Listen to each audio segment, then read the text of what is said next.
From this evening, I must give the British people a very simple instruction. You must stay at home. That is why people will only be allowed to leave their home for the following very limited purposes. Shopping for basic necessities as infrequently as possible. One form of exercise a day, for example, a run, walk or cycle, alone or with members of your household. Any medical need to provide care or to help a vulnerable person, and travelling to and from work, but only where this is absolutely necessary and cannot be done from home.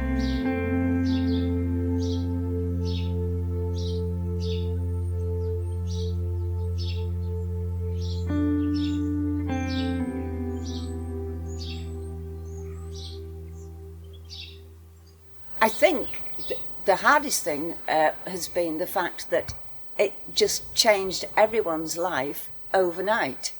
Just the next day, everything had changed. I live on my own, so I found it quite a lonely experience. But it was the fact that life just changed as we knew it. Everything that you did, everywhere that you went, everyone that you met, everything just stopped. Well, as it was all beginning to happen, the church clock was starting to go wrong, and it was showing one time on the clock face, and then it would chime a different hour, and eventually it had to be turned off. And having the clock go silent seems to be a bit like the village, as if everything has shut down and is waiting. And when the clock can chime again, that will be very special. Well, lockdown has affected me primarily because I've had to start working from home, which is what I'm doing still. But it's also affected me, obviously, socially, because I'm used to being able to go out at will and do what I want and see people, and of course I've not been able to do that. So it's been quite difficult, that side of it, particularly as lockdown has gone on for weeks now. My other half is now working from home, where he used to go to work every day, and I am actually currently furloughed. So although I did have a small bakery and I had a bit of a cake business on the side, I did actually work full time. So with me having a little bit of extra time, shall we say, it's actually done quite good things for me, because not only have I been able to get to know the people in the area a bit more by delivering bread to them or donuts or whatever treats they wish, but also it's helped me get to know the area, get to know people and get to know myself, because I know what I can do and how much I can do, and I'm hoping to maybe open a business after this. So I'm probably one of the stranger ones for that, because I've done well in the crisis. But actually as a family, I think it's brought us closer. Yeah, I would agree with that, and especially sitting around the table. We used to do it when we were younger, just every Saturday, but then as we've got older we just haven't, like going out to football or coming in from college at different times. It's just you're eating at different times and you don't see each other. Then we go up to our room, whereas like, having the chance to even just play a board game together, it's not something we would do every week, but it's actually been really nice for us to sit together and enjoy it.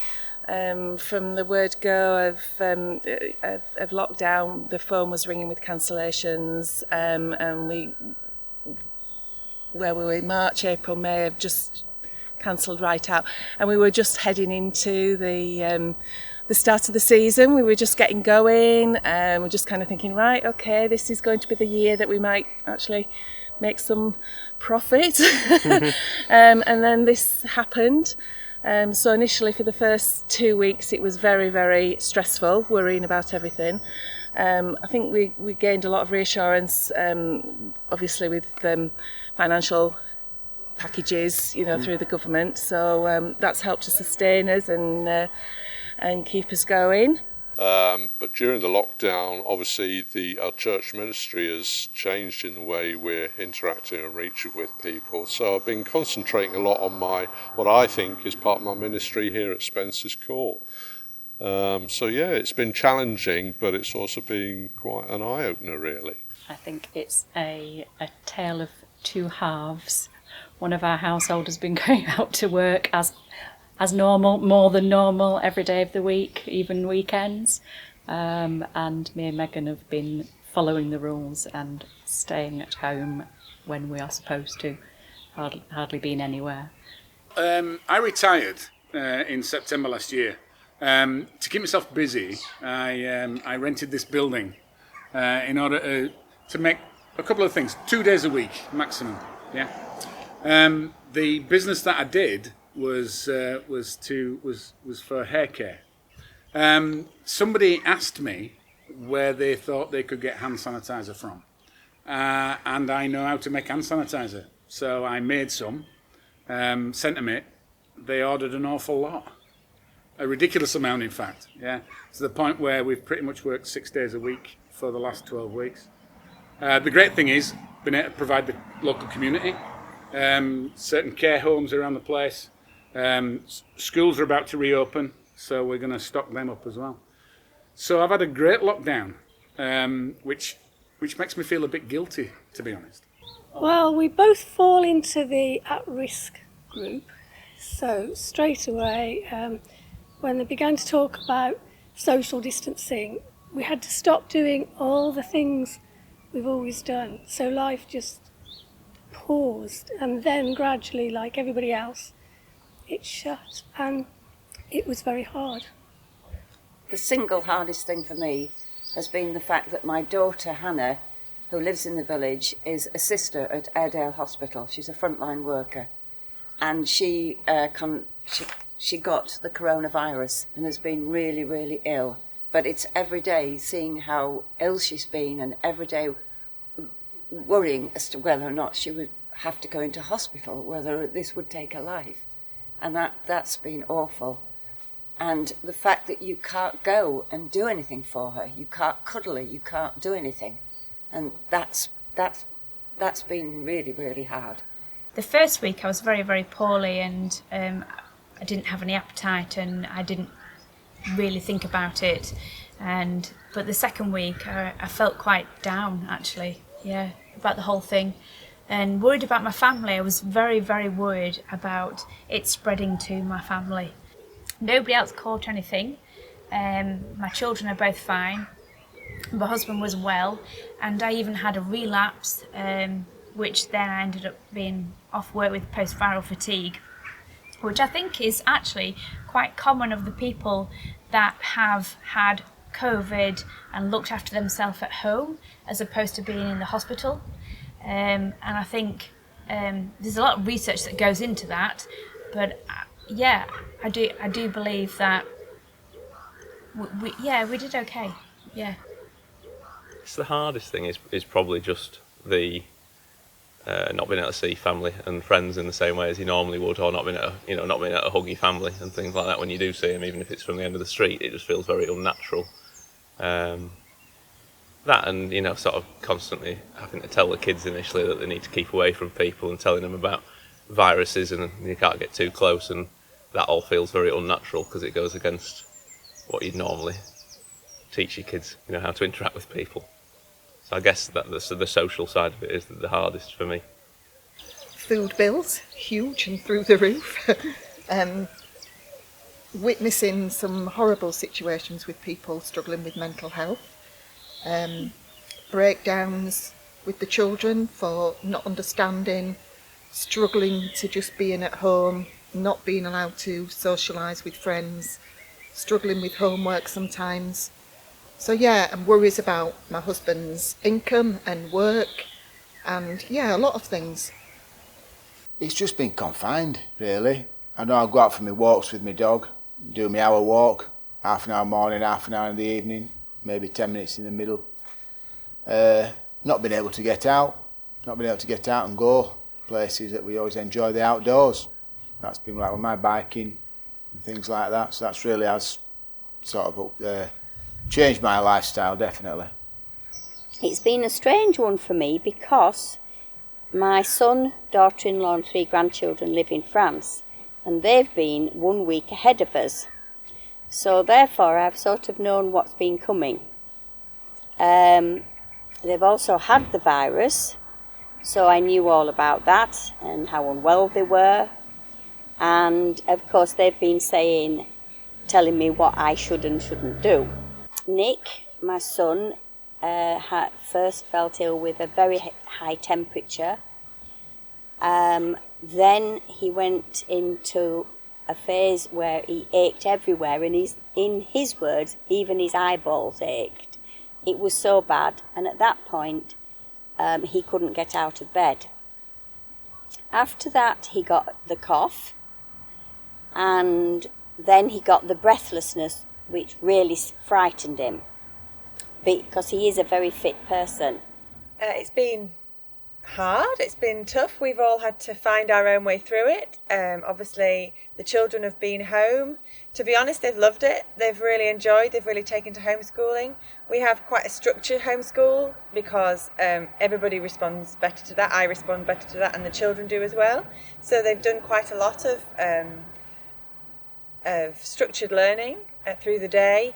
We try and work on a kind of 9 to 2 basis. With some nice big breaks in between, and we've made sure they've gone outside and played. So we're quite fortunate here that they can go out and have a run around and still manage to stay safe and distanced from everybody. I think we've had a positive experience, a really positive experience.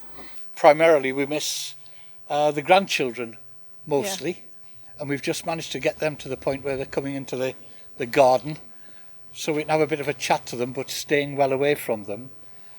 But there's been lots of other implications, really. I know Margaret's got some strong views on, for example, shopping and how that's changed for us.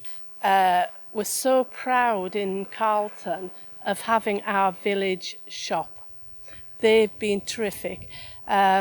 Normally go in every day to collect a paper, but since lockdown I'm shielding because I haven't been very well recently. So they just rang me up one day and said, right, we're delivering your papers. If you need anything, just give us a ring. So every day I ring up, lovely people at the shop, and they just have a chat to you, and I ask them, what I want, and if they haven't got it, they'll try and get it in their next orders. They've just been absolutely marvellous. One thing for me, I'm a baker, and everybody has said I've really been struggling to get flour, etc., to do the baking. Not in Carleton, because they've been amazing. The village shop's been absolutely terrific. And what I want to see is, after the lockdown, people using the village shop. We've seen like we've got quite an influx of business at the minute, which is quite difficult because we're finding it difficult to get stock from the wholesalers. Yeah, when we do go to the wholesalers, it's like there's not a lot of stock there, so we're struggling ourselves to feed the shop. Yeah, and we have to have a queue outside as well, and we're only letting 3 in at a time. So again, it's affected our business. Yeah, but luckily it's been good weather anyway, so we don't mind queuing. We're finding more people are buying baking products, but again we can't get hold of them, so we've had to get really big sacks of things and just decant them into smaller bags so everybody has a chance to get a lot of people have been coming to the shop because it's a lot easier than going into town and going to the supermarket. It does feel quite rewarding to give back to the community.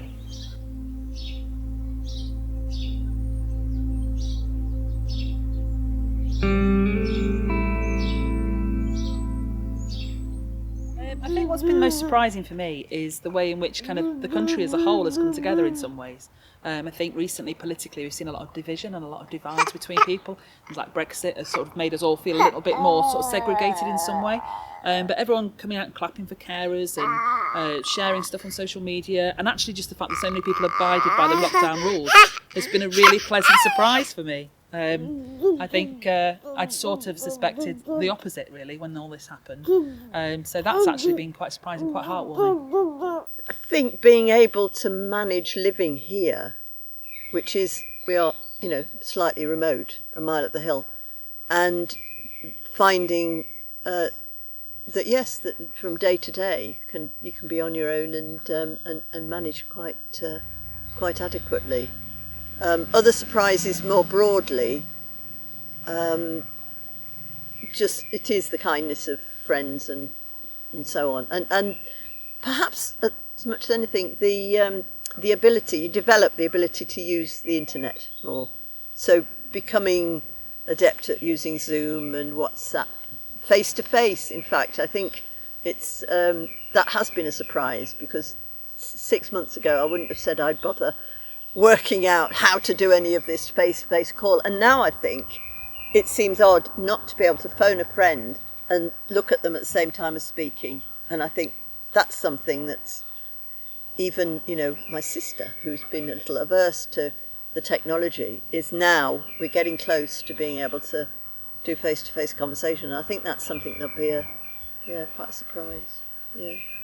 It's weird. It's when you are working in the supermarket and seeing people, which is the great thing. I think I part of the reason I feel I'm very lucky and I don't feel affected by the lockdown is because I work in the supermarket every day and I see everybody, and it doesn't feel like you're apart from people. But when you see the people you just want to greet them in the usual way, and you realise you can't do that. And I think the most affecting thing for me was, oddly enough, when I had a Zoom meeting with some of my university friends. And it wasn't that I hadn't thought of them beforehand, you do, but it was oddly enough, when I saw them, and then you realise you can't get to them, you can't go and see them, and you can't do all the usual things, that's when it really hits you. For me, and for the residents, you do lose that interaction with other people. That it's as simple as that, really. I know some of the residents would normally go to places like they would walk or go into town. Initially that had to stop, although things have relaxed a little bit in that respect now, so things are beginning to change a little bit. But initially that was very tough, losing that interaction with people. And for myself in my ministry, that's been a tough thing, not being able to visit people in their homes. It has been a challenge because I think it's very important that people, person-to-person contact is the key, and that love or compassion can be sometimes lost when we try and convey that either over the phone or through the internet. Of course, a lot of elderly people, they don't have internet access, so they can feel somewhat isolated. In some ways it hasn't perhaps affected us as much as some households, but we've changed our routines. We've incorporated a daily walk, which we've loved doing. So to keep up exercise, because we've been curtailed doing other exercise because of the lockdown. I think we've had some good quality time together we wouldn't otherwise have had, so that's a plus. That's probably because I can't get to my grandchildren so much at all, and that means that you miss them, and there's a lot of FaceTiming and Zooming and all that kind of thing online, so it's not quite the same, and doesn't work particularly well with children who want to bounce you around their house, and you end up feeling quite seasick actually sometimes. So different types of communication, I suppose, we've become quite adept at that we didn't have before. Yeah.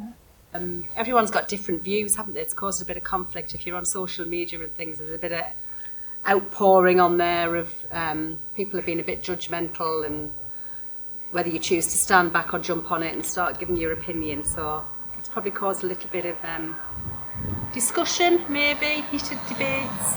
So I think people are learning not to judge as much, but I think initially it was very judgmental. Yeah. People seem, on the whole, from what I've seen of it, to be complying with the rules. And it sort of takes me back to, how many years ago when we had foot and mouth disease in the village. And that probably, in a sense, at that time, made a far bigger impact on the village than this has.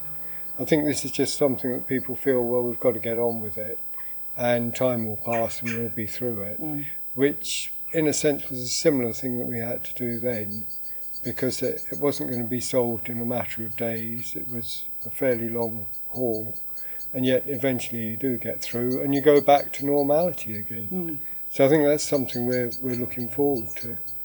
I think it's shown that the cashless society could come in very, very easily. We haven't actually used money now for umpteen weeks. Well, one of the strange things has been that since we came back from Spain, which is a week after lockdown in Spain, I've had a £20 note in my wallet ever since. We're not spending cash.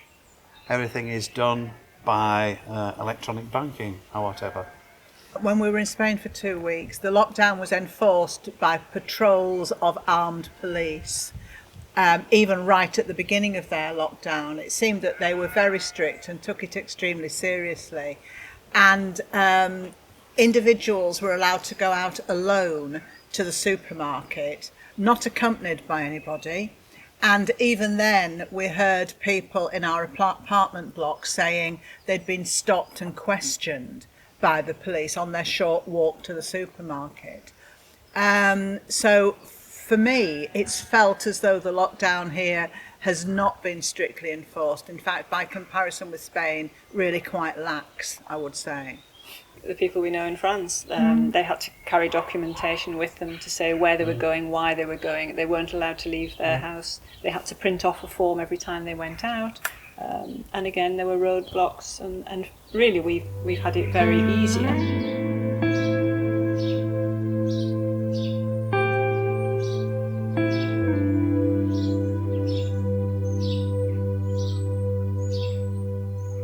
Got to remember that it has been a tough time for a lot of people, and it's caused a lot of pain for a lot of people.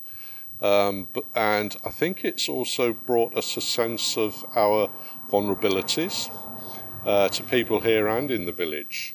And through that, people have, it has drawn the community close together, and it's drawn us closer together because we're relying on each other a lot more. If any community was going to respond well, it would be Carleton, and it has done. I mean, we've lost 50% of our social calendar, and that's a lot of stuff that we've missed. But actually, you know, there must be 4 or 5 weekly Zoom quizzes going on. I think that we have a brilliant village, and when it all happened, I was getting messages off the district council, basically to feed down, to try and get the grassroots going, to get an organisation that would help people. And all I had to do was ring Debbie and Steve up, and it was all sorted in minutes. So, yeah, they're brilliant. I mean, I think there's more volunteers than we've needed, but that's a good thing. So I work at Glusburn Institute, and we were approached back in March by North Yorkshire County Council. They were wanting to put in place community support organisations across the county, and there are 4 in each district, and Glusburn Institute is one of them. And we are kind of the go-between between the councils and local, what they call mutual aid groups. So the villages and smaller groups that are helping people get their shopping and so on when they're in isolation. But the community support organisations are also helping provide grants for people that are in financial hardship due to isolating. So there's a bit of a crossover into the social care role, which is quite tricky, especially when you're not used to dealing with that sort of thing. What's been really interesting, though, is that the demand on that sort of service is nowhere near as high as anybody expected. We think, certainly for places like Carleton, that's just because neighbours are looking after each other and not needing to reach out to strangers through the official route. You know, there's been so much help on Facebook. If you wanted anything, you just had to ask. There were always numbers there. You can ring up, you can ask for anything you need. I mean, we've been lucky we don't need to, but I know people will do, and Carleton's wonderful. I just love it. Yeah, I can't praise it highly enough. I mean, the neighbour opposite, as you know, because you were there, does the music. So they've done a tune at noon every weekday, and they've done the 6 o'clock on a Friday. We get at least half an hour. And that's been great, and they've all come out, all of those have come out, and we all wave at each other, we always shout across at each other, and some of them I've not seen before, actually. Well, one particular neighbour I'd never seen before around the corner, and we see them every day now, and it's really good. I bring my amp out and we play one tune, so that's it. It's either, whatever it is, you know, kind of a 3-minute wonder. Everybody knows it's at noon, so everybody comes out and then everybody goes back in, and some people kind of have a bit of a chat afterwards perhaps, but it's not necessary or expected. It's just a bit of a fun experience, and I was concerned that if we didn't do something, then some households wouldn't see anybody all day. and that really worried me. So that was one of the drivers as well, that actually it just means that we can check everyone's come out of the house for the day, and that everyone's all right, and everybody's enjoyed it so much. It's become such a fun thing to do. Yeah. Yeah, so much so that the kind of then it turned into the mix at 6 on Friday. So that was where it's like extended to half an hour, and that's been going for about 6 weeks, hasn't it? I think in the village anyway, we did have quite a good community, and with the gala and different committees, but even just the clapping on our street, every house, you see people at the door, and it's just nice to feel like you're together in something that's all over the world. Yeah, and I think when we all came out on VE Day and things like that was lovely, and it was such a nice atmosphere. So I think we're quite fortunate in the village that there is such a good community spirit, but I think it's made it even more so. And I've noticed you see more people than and spoken to more people than we would have done normally. It's because more people are out and about and a bit more time on the hands. So that's been good. I think Carleton's done really well. I think as a whole they've been quite sensible as well. Like further down St Mary's, they have like well, I don't know if they do anymore, but they were having like little discos outside their front, which was nice. The volunteering for the elderly was more rife when it first started, but that was brilliant for people to go into the shop and getting supplies for the elderly people, and just making sure that everyone that had a need was looked after. But I'd say that's pretty standard for Carleton. The post lady has been amazing. She has come and she even knocked on my window a couple of times and said, "Are you still alive? Are you in there?" She's got post for me. You know? If I've had a bad day, there's someone's popped up and given me things. Like I've had a bottle of wine. I've had an Easter egg. I've had things for Ruby. I've had all sorts of things that people have sort of given me to cheer me up and say thank you. So yeah, that was quite surprising and quite nice. But everybody's supported everybody. You know that there's a support network out there. In fact, it happened at the weekend because I was ill. I actually needed antibiotics. I had to ring NHS 111, and I didn't know how to go and get these because it was Sunday and I wasn't in a state to go and get them. So I emailed Debbie Richardson, or contacted her, and said, could somebody in the army, volunteer army, go and get these for me from Skipton? And actually Steve Richardson did it himself. So I knew that there was somebody I could turn to. So that was a really important thing for me. Yeah. I've had friends and family members and customers offering me donations or financial help, which I've never asked for, never put it out there that I was struggling. I've had people in this area themselves helping me buy a new mixer so that it saves my back a little bit. I've had people bringing me goodies, dropping off brownies at people's doorsteps. So I think to me, the thing that surprised me so much is I thought that the British community was dying away a little bit. I thought that people were stopping helping each other, but actually it's totally been reborn. The clapping for carers at 7 o'clock, just the community coming back together. Having a lady at the end who lives just on West Road, she put one of my advertisements in the local church group so that all the old ladies who don't get on Facebook manage to get it. So everybody's just constantly thinking about how they can help, and it's been really nice to have a true community spirit.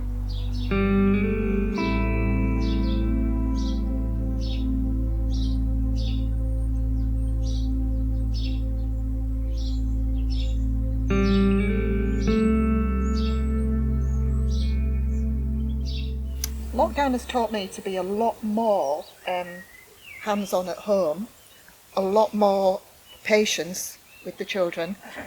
We've eaten a lot more, haven't we? But eating more healthily, cooking a lot more things that I would normally just buy, trying new things. I think it's made me appreciate life a lot more and appreciate my family a lot more. It's taught us that family is more important. That's what you miss. You don't miss going out, going drinking, you miss your family. That's what I think has taught me a lot. I think in the future it might improve the way we go about things, maybe less use of cars, and more use of the old legs. Certainly, myself, I'm a railway enthusiast, and I'm fearful for the future of the railways because with social distancing, impossible to do it on trains. Hopefully we'll have the vaccination sometime in the future, but I think they will see some quite subtle changes over the next 12 months or so regarding the future.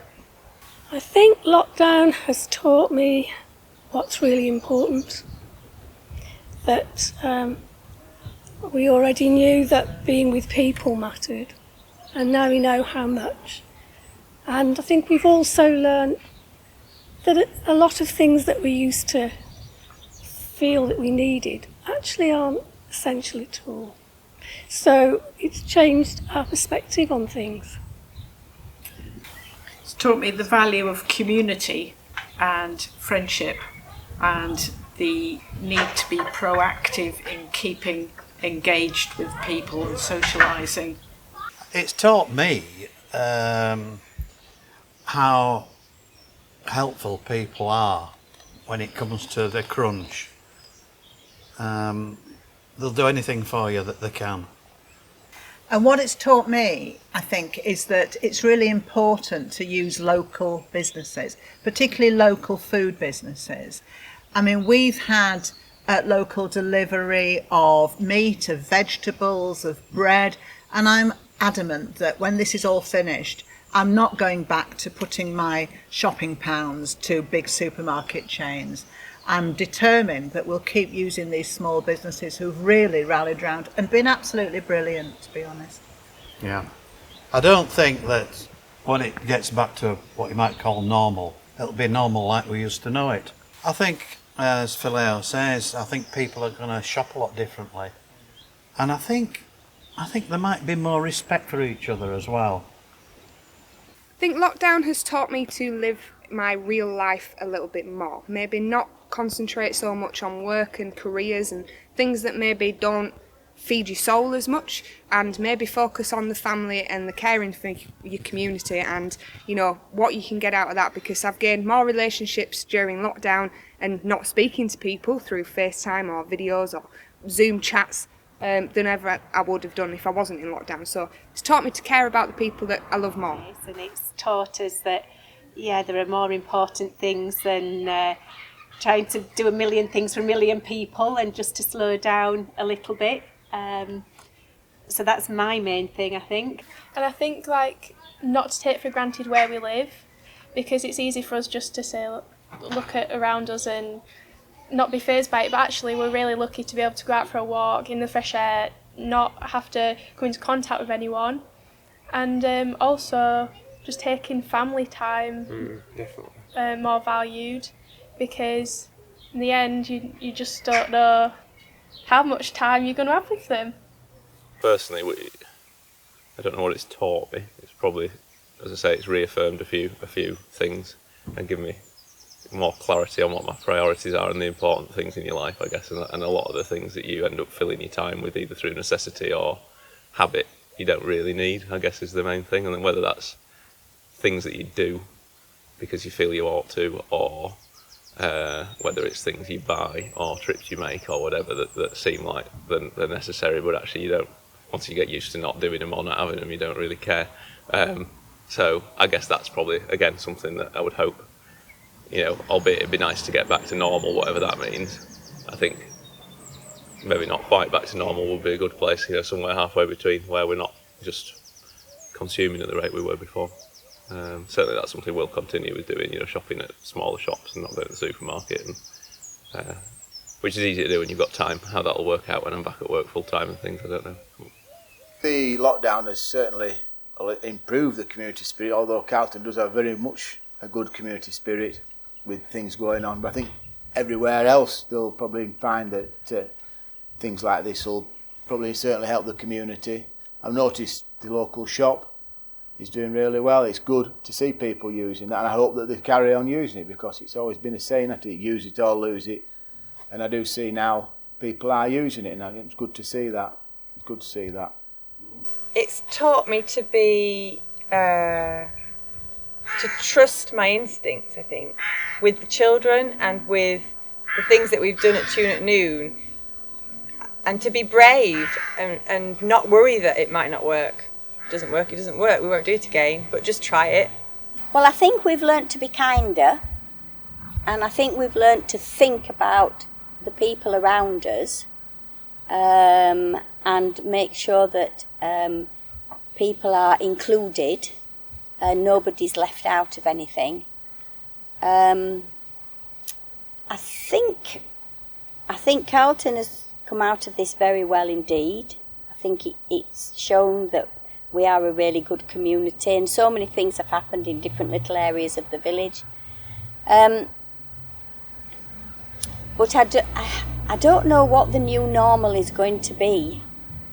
That we don't need everything we thought we did, and we don't need to do everything that we thought we needed to do. You know, we can live quite simply and just on our own, as long as we know there are people out there. Yeah, you can do it. Yeah. I think there's a lot of unnecessary travel. I hope that we can think a little bit more before we all jump in the car, back into the car, and look at other ways of travelling. I really don't want it to go back to the way it was. I'd like to think that the skies could stay as blue as they are without aeroplanes all over the place.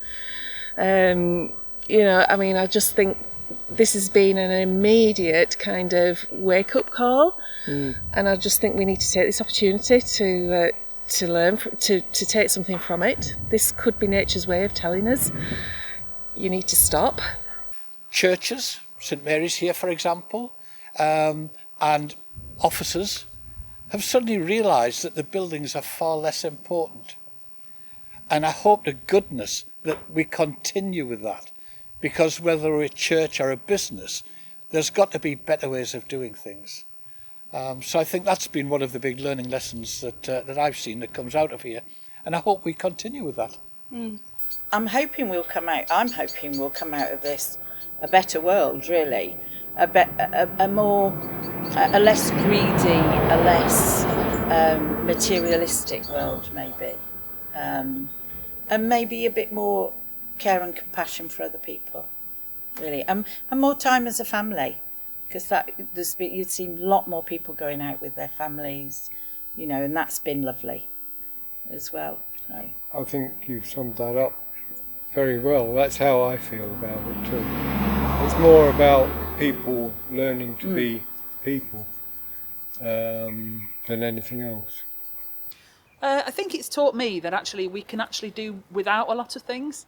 I think very often, especially when you get a child in your life, you start to think that you need loads of different things, and there's loads of stuff that is essential.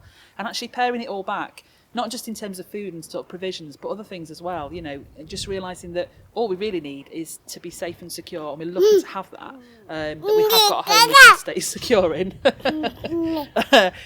But also that we don't need to buy lots of stuff all the time. We can get by with what we've got. Make do and mend. I'm currently raising a sourdough in an old straw hat, which it kind of speaks to the sort of make do and mend spirit that everyone's adopted. What's it taught me? Humans that actually look after each other, especially within the NHS. People that have been so desperate to come into hospital, that have come to the front door of the hospital and not wanted to come in because they're worried about spreading COVID, and just the whole thing really. That's quite amazing, really. Just morale of people that just want to help each other, look after each other, and stay safe. And I would love it to continue. From that point of view, I would love it to continue. It'd be amazing, yeah.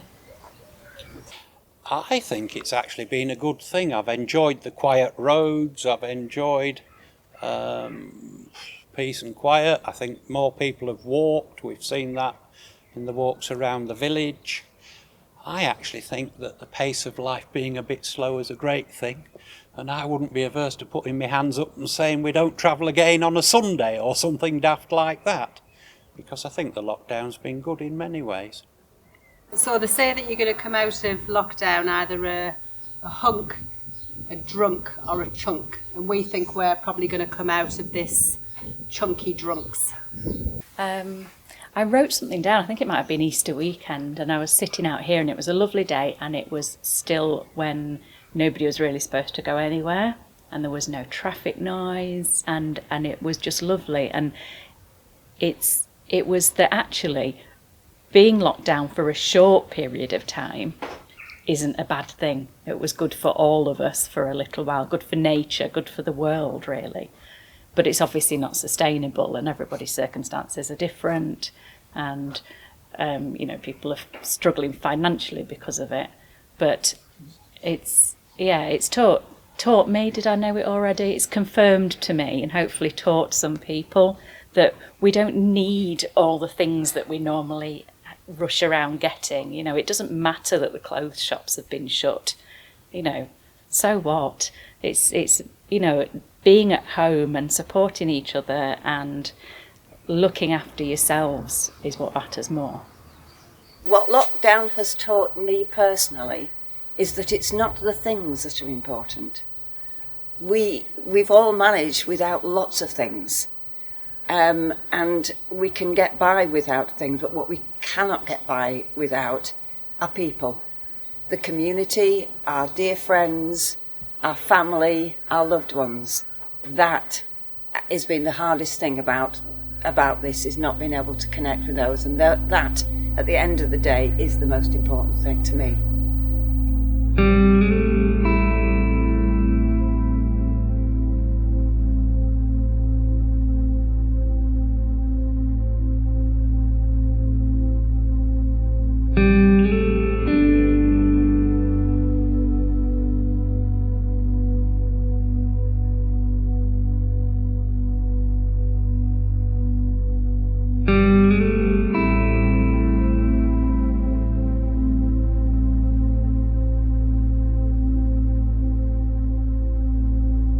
you.